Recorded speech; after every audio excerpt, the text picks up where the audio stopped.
जो मनुवाद या मनुस्मृति के आधार पर पहले कानून बनता था या राजा की इच्छा पे कानून चलता था, उस पे रूल ऑफ लॉ हुआ, यानी कानून के सामने सभी बराबर, जिसका भयंकर विरोध हुआ। उसके साथ साथ शिक्षा का अधिकार सबको मिला, अन्यथा एक ही जाति को यह अधिकार, और इसके साथ साथ एक भारत, आधुनिक भारत बनने की दिशा में कदम रखा। और आजादी के बाद बाबा साहब भीमराव अम्बेडकर जैसे नेता या जवाहरलाल नेहरू भी हुए, और भी जो उस समय जो वो पूरे स्वतंत्रता आंदोलन के आग को झेलते हुए पक कर बाहर निकले थे, तप कर बाहर निकले थे, वो सभी आधुनिक भारत जिसमें सभी लोगों को समान अधिकार हो और एक खुशहाल भारत हो, किसी के इशारे पर और किसी के रहमों पर नहीं चले, वो बनाने की कोशिश की गई, जिसको आज भारतीय जनता पार्टी और उनकी जो शाखा है संघ आरएसएस, और जो उनके जो अभी टूल्स है, जो चुनाव आयोग और गोदी मीडिया, इसके माध्यम से इसको चकनाचूर किया जा रहा है। जो जरूरत है कि भारत की जनता जगे, बहुजन जगे, गरीब लोग जगे, अन्यथा आप फिर से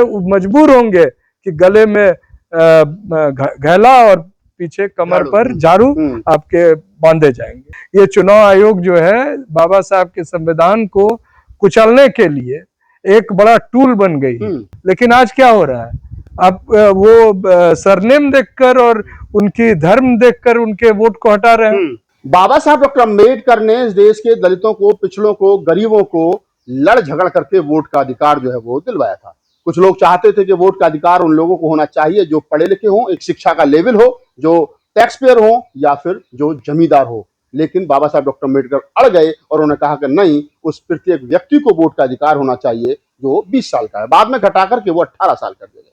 क्या कारण है कि बिहार में लोगों से वोट का अधिकार छीना जा रहा है? संविधान लागू है या मनुस्मृति लागू करने की कोशिश की जा रही है? बाबा साहब के सपनों के भारत को कुचलने की कोशिश की जा रही है। और आज इसी मुद्दे पर मैं बात करूंगा। मेरे साथ बिहार की सरजमीन से आने वाले प्रोफेसर सूरज मंडल हैं। आपके दादा राजनीति में सक्रिय थे, बिहार के मुख्यमंत्री भी रहे हैं और वर्तमान में मंडल साहब दिल्ली यूनिवर्सिटी में प्रोफेसर हैं। आपका वोट बिहार में है या दिल्ली में? नहीं, बिहार में है। और मैं पता लगाया हूँ संजोग से, मेरा वोट तो अभी है ड्राफ्ट लिस्ट में जी, लेकिन उसमें एक आ रहा है कि आप बीएलओ से मिलिए। अब क्यों मिलिए ये नहीं आ रहा है। तो मतलब आपका वोट भी जो है वो कहीं ना कहीं निशाने पर है कि सूरज मंडल वोट डाल पाएंगे विधानसभा चुनाव में या नहीं? बिल्कुल। और इसके साथ मैं बता दूं कि इसके पहले मेरी बेटी जो एलिजिबल थी और वोटर बन चुकी थी, उनका वोट हटाया गया था और चुनाव के बाद फिर जोड़ दिया गया था। तो ऐसी घटनाएं हो रही हैं। लेकिन इस बार ये साजिशन बड़े पैमाने पर हो रही है। 65 लाख लोगों के नाम काटे गए हैं और इस 65 लाख में ऐसा बताया गया है कि 22 लाख ऐसे लोग हैं जो मृत हैं और अन्यथा कई लाख ऐसे हैं जो 35 लाख लोग ऐसे हैं जो नहीं पते पर नहीं मिले। हाँ। अब इसमें गौर करने वाली क्या बात है राहुल जी? सबसे बड़ी बात है कि जो भी लोगों के नाम आ रहे हैं उनको आप जांच ही नहीं सकते हैं एक साथ, क्योंकि हर एक नाम को जांचने का तरीका है कि आपको एपिक नंबर डाल के करना पड़ेगा और इस नंबर पे डालने पर आपको अपना मिलेगा। यानी कि मुझे जब तक पूरे समुदाय का और जिन लोगों का नाम वो डिक्लेयर कर रहे हैं मृत, उन सभी का नहीं मिल जाएगा तो ये जांच करना बड़ी मुश्किल है। तो इसको एक ब्यूरोक्रेटिक तरीके से वोट को छीनने के लिए कई परतों की साजिश बिहार में चल रही है, जो कि आप लोगों के माध्यम से लोगों को पता भी चल रहा है और इसको उजागर भी किया जा रहा है। आप कह रहे हैं कि पता भी चल रहा है, उजागर भी चला। जिन लोगों ने, जिन वोटर्स ने, बिहार के वोटर्स ने माननीय प्रधानमंत्री जी को देश का तीसरी बार प्रधानमंत्री चुन दिया बम्पर वोटों से, चिराग पासवान को बटे में बटे दे दिए, जितिन राम मांझी को जिता दिया, बीजेपी नीतीश कुमार गठबंधन को पूरा वोट दे दिया, अब वही 65 लाख वोटर जो है वो इनवैलिड हो गए विधानसभा चुनाव में। तो ये साजिश की गंध नजर नहीं आ रही आपको उसमें? हम तो यही प्रश्न कर रहे हैं जिसको जवाब देना चाहिए। चुनाव आयोग इस देश का वो लगातार ट्विटर खेल रही है, वो अपने स्टेटमेंट जारी करती है। और आप ध्यान देंगे इतनी बड़ी समस्या लोगों के सामने है, इतना बड़ा प्रश्न है, चुनाव आयोग की जो अहमियत है और उनका जो क्रेडिबिलिटी है वो शंका में है और लोगों का विश्वास डगमगा गया है। एक बार भी ना इनके जो गुरु वो कभी एक प्रेस कॉन्फ्रेंस किए और अभी जो चेला बने हैं चुनाव आयोग के कमिश्नर, वो एक प्रेस कॉन्फ्रेंस भी नहीं कर पाए हैं। तो आप समझिए लोगों को पता कैसे चलेगा, आप क्वेश्चन कैसे पूछेंगे? आप हमसे पूछ रहे हैं, मुझे जो जानकारी है मैं दे भी रहा हूं और आपके सामने स्क्रूटनी पे खड़ा हूं कि अगर मुझ पर कोई आरोप लगाए तो मैं उसका जवाब दूं और लोगों के प्रश्न को सही ढंग से आपके सामने रखूं। लेकिन चुनाव आयोग तो मूड में है नहीं, वो प्रेस कॉन्फ्रेंस ही नहीं कर रही है। सुनना तो दूर, उनकी साजिशें चलती है। उन्होंने आरोप लगाया कि तेजस्वी जी का दो वोटर कार्ड है। इशू कौन करता है? इशू तो चुनाव आयोग करता है। कोई तेजस्वी जी खुद तो नहीं किए हैं। तो चुनाव आयोग कटघरे में है कि तेजस्वी जी कटघरे में? और सबसे बड़ी बात, उनको जो नोटिस जारी किया गया उनको नहीं पता है, दुनिया को पता है। आप इसको भारतीय जनता पार्टी की तरफ से ये चुनाव आयोग जो है बाबा साहब के संविधान को कुचलने के लिए एक बड़ा टूल बन गई और लोगों के वोट, आपको मैं बता दूं, आपने बहुत अच्छा कहा शुरू में कि बाबा साहब के कारण अमीर गरीब उच्च जाति नीच जाति सभी लोगों को समान अधिकार, एक वोट एक अधिकार मिला। और उन्होंने कहा था कि जो अब देश का राजा बनेगा वो बैलेट के माध्यम से इस देश का हुक्मरान बनेगा। लेकिन हम क्या देख रहे हैं, और एक खास बात थी, कई यूरोपीय देशों में महिलाओं को समान अधिकार नहीं था, वोट देने का अधिकार नहीं था। लेकिन पहली बार भारत के संविधान में उनसे पहले भारत की महिलाओं को भी समान अधिकार मिला, सभी जातियों को समान अधिकार मिला। लेकिन आज क्या हो रहा है, अब वो सरनेम देखकर और उनकी धर्म देखकर उनके वोट को हटा रहे हैं। मतलब बीजेपी कहीं ना कहीं, बीजेपी बड़ा आरोप ये भी लग रहा है कि वो कहीं ना कहीं पासवान है, दुसाध है, मांझी है, SC ST OBC के। और ये भी बात है सर, आपको ज्यादा बेहतर पता है कि बिहार से सबसे ज्यादा पलायन होता है भारत में, क्योंकि रोजी रोटी का सवाल होता है। कुछ लोग दिल्ली जाते हैं, पंजाब जाते हैं, देश के भिन्न भिन्न इलाकों में जाते हैं, उस साल में एक बार दो बार अपने घर भी जाते हैं, त्योहारों पर जाते हैं। तो ये कह देना कि लोग पते पर नहीं मिले, तो भाई जब बिहार में रोजगार के लिए लोग बाहर जाएंगे तो पते पे मिलेंगे कैसे? इस साजिश की शुरुआत हो चुकी थी जून 25 को। यानी कि आप जान लें कि जनवरी 2025 में समरी रिवीजन हो चुका था वोटर लिस्ट का।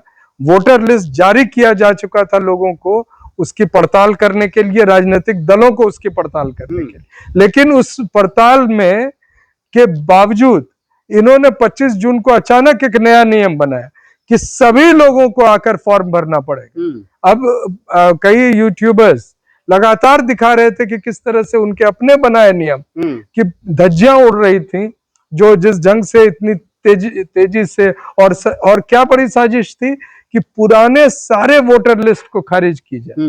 यानी कि जो 7 बार वोट दे चुके थे, 6 बार दे चुके थे विधानसभा, और प्रधानमंत्री जी को चुन चुके हैं वो उनके वोट्स को वैल्यू नहीं बची। आप पहले वोट दिए हैं उसका कोई अहमियत नहीं है।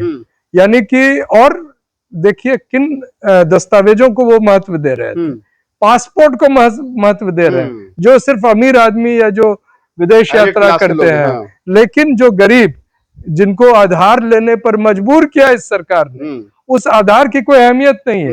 कह रहे हैं फर्जी आधार बन रहे हैं, तो उसके जिम्मेदार कौन है? 15 साल 20 साल से जनता दल यूनाइटेड और बीजेपी शासन में है।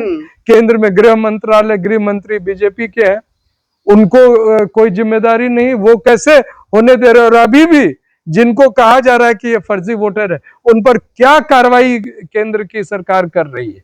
उनको पकड़ के आप भेजिए, बाहर भेजिए, लेकिन वो उपस्थित ही नहीं है। आपको लग रहा है कि बाबा साहब डॉक्टर अम्बेडकर हो, उस समय पर गांधी हो, पटेल हो, नेहरू हो, जो उनका सपना था एक मॉडर्न इंडिया बनाने का, हम एक अच्छा भारत बनाएंगे जिसमें सब संपन्न के साथ रहेंगे, खुशहाली के साथ रहेंगे, सब पढ़ेंगे, सब बढ़ेंगे, वो जो सपना था उसको कहीं ना कहीं छीना जा रहा है, कुचला जा रहा है। अंग्रेजों के आने के बाद 2 चीजें बहुत महत्वपूर्ण हुई।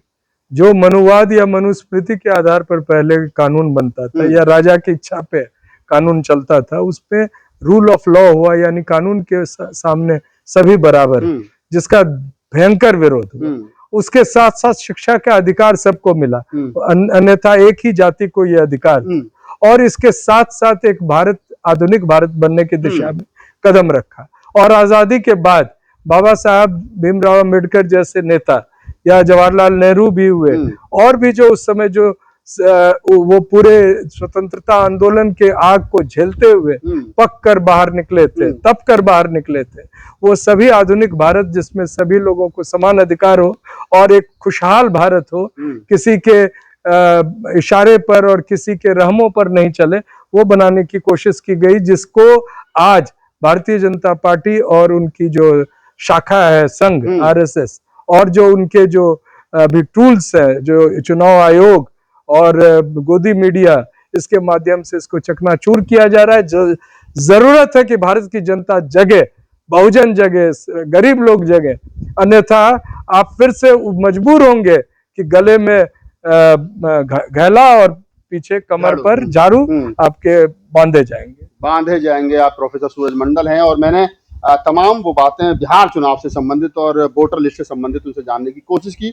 उसके पीछे की वजह ये भी है क्योंकि वो खुद बिहार से आते हैं और बिहार की राजनीति को बेहतर समझते हैं। उनके दादाजी बिहार में आज जो है वो मुख्यमंत्री रहे, मंडल साहब। और मैंने परत दर परत जानने की कोशिश की कि किस प्रकार से उस अधिकार को छीनने की कोशिश की जा रही है जो बाबा साहब डॉक्टर अम्बेडकर ने बड़े संघर्ष के बाद में इस देश के गरीबों को, दलितों को, पिछड़ों को, महिलाओं को दिलवाया था। तो कम से कम चाहिए कि इस देश के दलित, पिछड़े और आदिवासी और महिलाओं को हुंकार भरनी चाहिए और कहना चाहिए कि वन वोट वन वैल्यू, जो बाबा साहब डॉक्टर अम्बेडकर उस समय के तमाम वो नेता जो बाबा साहब के साथ खड़े थे इस मुद्दे पर, इस विचार पर, उनके विचार की को जिंदा रखने के लिए हमको एक मंच पर आना चाहिए। इस पूरी बातचीत के बारे में आपकी क्या प्रतिक्रिया हमें कमेंट सेक्शन में बताइए और हमें दीजिए इजाजत।